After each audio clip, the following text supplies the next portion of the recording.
The beginning of the end.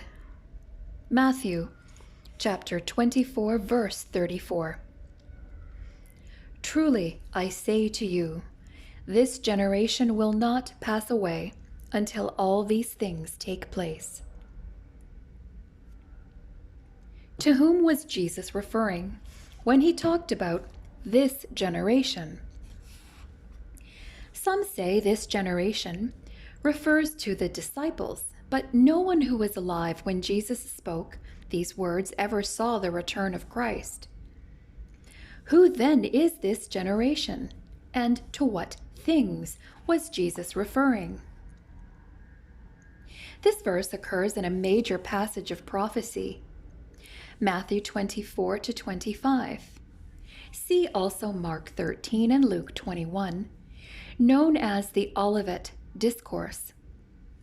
Jesus' sermon in these two chapters is his longest prophetic sermon and one of the most important prophetic texts in the Bible. These verses have also, not unexpectedly, been among the most controversial as people have sought to interpret them, and controversy usually brings confusion. Some people have thought that the generation Jesus referred to is connected to the mention of the fig tree 2 verses earlier in Matthew 24:32, and that the fig tree is a symbol for the reconstitution of the nation Israel in 1948.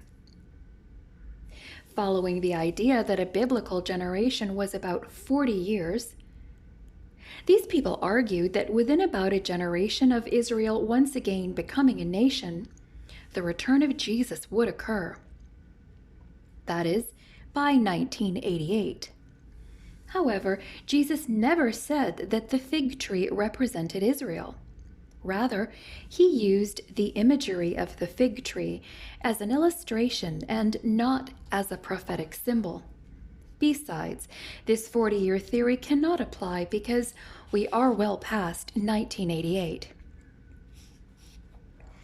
Other interpreters of the verse contend that this generation refers to those who were living during Jesus' days, and that the prophecies of Matthew 24 to 25 were fulfilled in some way in AD 70 through the Roman invasion of Jerusalem.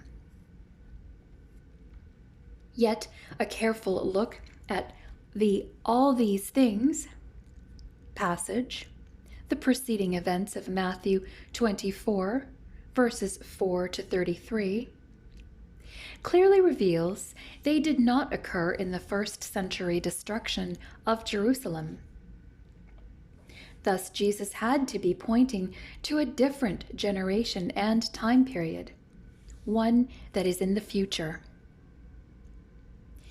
In the Olivet Discourse, Jesus is giving an extended prophetic discussion about events that have yet to occur even in our own day.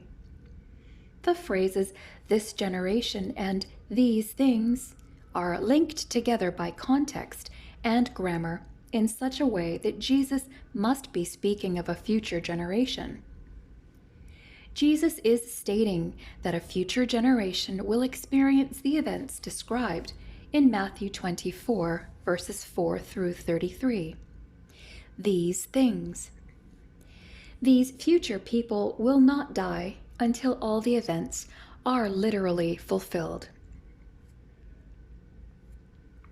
When will this occur? It happens during the 7-year tribulation, as in Daniel 9, verses 24 to 27. Which follows the rapture of the church as predicted in 1 Thessalonians 4, verses 15 to 18.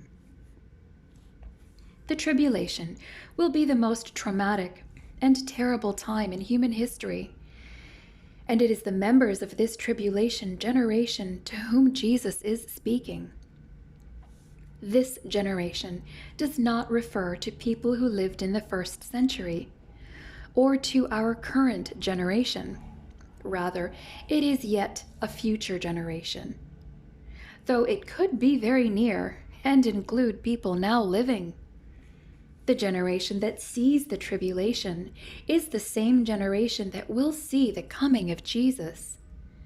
From a prophetic perspective, this generation will therefore be the greatest generation.